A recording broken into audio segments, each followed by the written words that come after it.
శ్రోతలందరికీ నమస్కారం. Old stories by Bala ఛానల్కు స్వాగతం, సుస్వాగతం. కథలు చదువుతున్నది ఉషాబాల.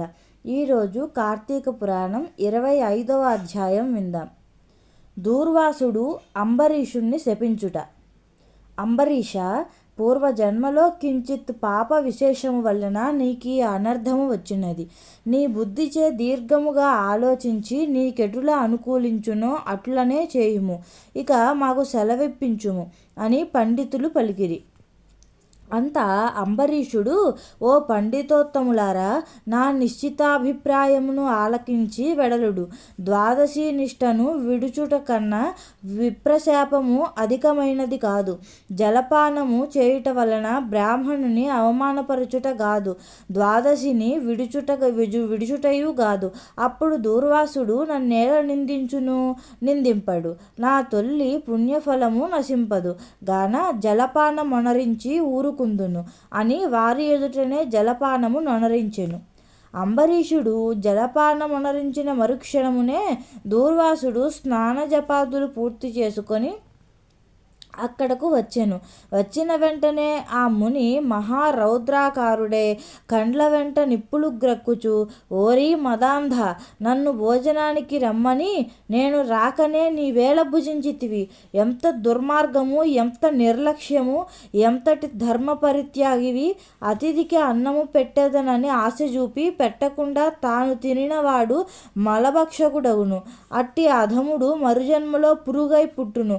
నీవు భోజనమునకు బదులు జలపానము చేసితివి, అది భోజనముతో సమానమైనదే కదా.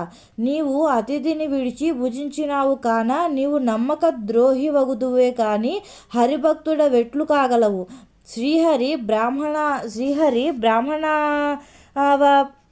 శ్రీహరి బ్రాహ్మణావమానము సహింపడు. మమ్మే అవమానించుటయనినా శ్రీహరిని అవమానించుటయే. నీ వంటి హరినిందాపరుడు మరి ఒకడు లేడు. నీవు మహాభక్తుడనని అతి గర్వము కలవాడవై ఉన్నావు. ఆ గర్వముతోనే నీవు నన్ను భోజనమునకు ఆహ్వానించి అవమానపరిచి నిర్లక్ష్యముగా జలపానమునరించితివి. అంబరీష, నీవెట్లు పవిత్ర రాజకుటుంబములో పుట్టినావురా?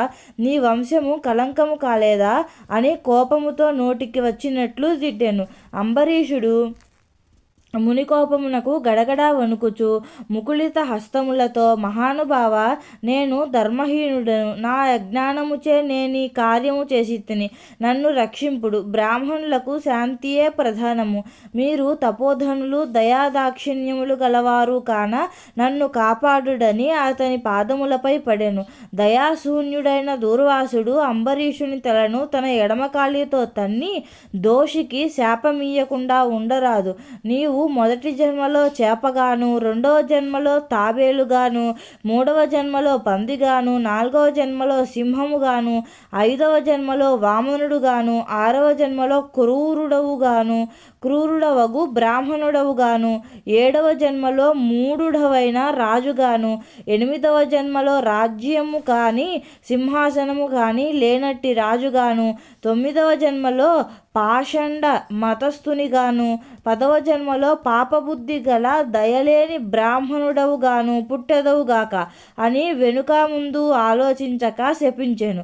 ఇంకనూ కోపము తగ్గనందున మరలా శపించుటకు ఉద్యుక్తుడవుచుండగా శ్రీ మహావిష్ణువు బ్రాహ్మణ శాపము వృధా కాకూడదని తన భక్తునికి ఏ అపాయము కలుగకుండుటకు అంబరీషుని హృదయములో ప్రవేశించి, మునివర్య, అటులనే మీ శాపం అనుభవింతునని ప్రాధేయపడెను. కానీ దూర్వాసుడు ఇంకనూ కోపము పెంచుకొని శపించబోగా శ్రీమన్నారాయణుడు తన సుదర్శన చక్రమును అడ్డుపెట్టెను. ఆ సుదర్శనము కోటి సూర్యప్రభలతో అగ్నిజ్వాలలు గ్రక్కుచు దూర్వాసునిపై పడెను.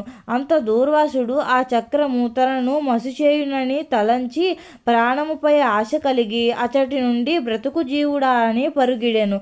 మహా తేజస్సుతో చక్రాయుధము దూర్వాసుని తరుముచుండెను. దూర్వాసుడు తనను కాపాడమని భూలోకమున ఉన్న మహామునులను, దేవలోకమున కరిగి దేవేంద్రుని, బ్రహ్మలోకానికి వెళ్ళి బ్రహ్మదేవుని, కైలాసమునకు వెళ్ళి పరమేశ్వరుని ఎంత ప్రార్థించినను వారు సైతము చక్రాయుధము బారి నుండి దూర్వాసుని కాపాడలేకపోయిరి. పంచవింశాధ్యాయం 25వ రోజు పారాయణం సమాప్తం. 26వ అధ్యాయం మరొక వీడియోలో చూద్దాం. అంతవరకు నమస్కారం.